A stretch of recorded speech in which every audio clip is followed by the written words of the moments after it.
Hi ಎಲ್ಲರಿಗೂ ನಮಸ್ಕಾರ. Welcome to Preethi Santosh kitchen. ಇವತ್ತು ನಾನು ಮಾಡ್ತಿರೋ ರೆಸಿಪಿ ಬಂದ್ಬಿಟ್ಟು ತೊಂಡೆಕಾಯಿ ಪಲ್ಯ ಅಂತ. ಒಂದು ಡಿಫ್ರೆಂಟಾಗಿ ತೊಂಡೆಕಾಯಿ ಪಲ್ಯನ ಹೇಗೆ ಮಾಡೋದು ಅಂತ ನಾನಿಲ್ಲಿ ತಿಳಿಸ್ಕೊಡ್ತಾ ಇದ್ದೀನಿ.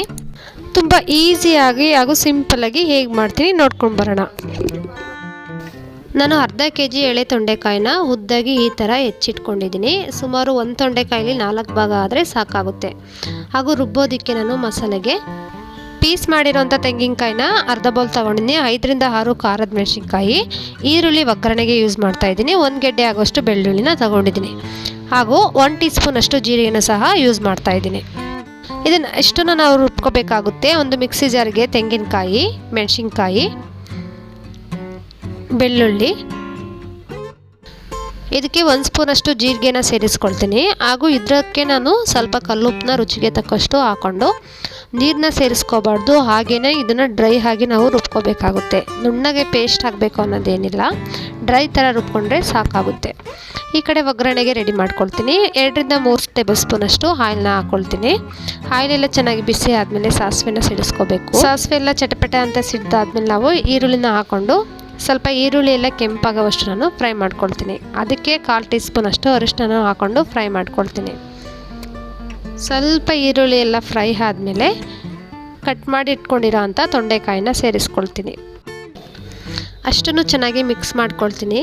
ಮಿಕ್ಸ್ ಫ್ರೈ ಎಲ್ಲ ಆದಮೇಲೆ ಇದಕ್ಕೆ ನೀರೇನು ಸೇರಿಸ್ಕೋಬಾರ್ದು ತೊಂಡೆಕಾಯಿಗೆ ನಾವು. ಹಾಗೆ ಡೈರೆಕ್ಟಾಗಿ ನಾನು ಲಿಡ್ನ ಕ್ಲೋಸ್ ಮಾಡಿ 10 ರಿಂದ 15 ನಿಮಿಷ ಮೀಡಿಯಮ್ ಹುರಿನಲ್ಲಿ ಬೇಯಿಸ್ಕೊಳ್ತೀನಿ.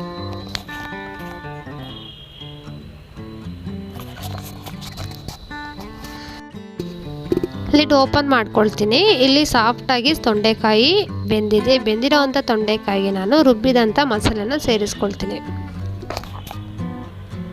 ಮಸಾಲೆನ ಚೆನ್ನಾಗಿ ಫ್ರೈ ಮಾಡ್ಕೋಬೇಕಾಗುತ್ತೆ. ತೊಂಡೆಕಾಯಿಗೆ ಮಸಾಲೆ ಹಿಡಿಯೋಷ್ಟು ನಾವು ಚೆನ್ನಾಗಿ ಮಿಕ್ಸ್ ಮಾಡ್ಕೋಬೇಕು. ಮಿಕ್ಸ್ ಮಾಡಿಕೊಂಡು ಡೈರೆಕ್ಟಾಗಿ ಇವಾಗ ಏನು ಸಾಲ್ಟ್ ಹಾಕೋದೇನು ಬೇಡ, ಯಾಕೆಂದರೆ ನಾವು ಆಲ್ರೆಡಿ ರುಬ್ಬೋದಕ್ಕೆ ಹಾಕ್ಕೊಂಡಿದ್ವಲ್ಲ, ಅಷ್ಟೇ ಸಾಕಾಗುತ್ತೆ. ಮಿಕ್ಸ್ ಮಾಡಿ ಇದನ್ನು ಮತ್ತೆ 5 ರಿಂದ 10 ನಿಮಿಷ ನಾವು ಅತಿ ಕಮ್ಮಿ ಅಂದರೆ ಸಿಮ್ಮಲ್ಲೇ ಇಟ್ಟು ಇದನ್ನು ಬೇಯಿಸ್ಕೋಬೇಕಾಗುತ್ತೆ. ಇಲ್ಲಿ ನಮಗೆ ತೊಂಡೆಕಾಯಿ ಪಲ್ಯ ರೆಡಿಯಾಗಿದೆ. ಅಷ್ಟನ್ನು ನಾವು ಚೆನ್ನಾಗಿ ಮಿಕ್ಸ್ ಮಾಡಿಕೊಂಡು ಸ್ವಲ್ಪ ಕೊತ್ತಂಬರಿ ಸೊಪ್ಪನ್ನ ಸೇರಿಸ್ಕೊಳ್ತೀನಿ. ಸೇರಿಸ್ಕೊಂಡು ನಾನು ಸ್ಟವ್ ಆಫ್ ಮಾಡ್ಕೊಳ್ತೀನಿ.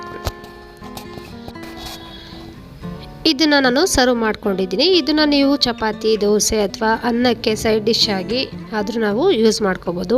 ತುಂಬಾ ಸಿಂಪಲ್ ಆಗಿರುತ್ತೆ. ಜಾಸ್ತಿ ಇಂಗ್ರೀಡಿಯೆಂಟ್ಸ್ ಕೂಡ ಬೇಕಾಗೋದಿಲ್ಲ. ನೀವು ಒಂದ್ಸಲ ಇದನ್ನು ಟ್ರೈ ಮಾಡಿ ನೋಡಿ, ಹೇಗೆ ಬಂತು ಅಂತ ರುಚಿ ನಿಮಗೆ ಗೊತ್ತಾಗುತ್ತೆ. ಮತ್ತಷ್ಟು ಈಸಿ ಹಾಗೂ ಸಿಂಪಲ್ ರೆಸಿಪಿಗಾಗಿ ನೀವು ನಮ್ಮ ಚಾನಲ್ನ ಸಬ್ಸ್ಕ್ರೈಬ್ ಮಾಡಿ ಹಾಗೂ ನಮಗೆ ಸಪೋರ್ಟ್ ಮಾಡಿ.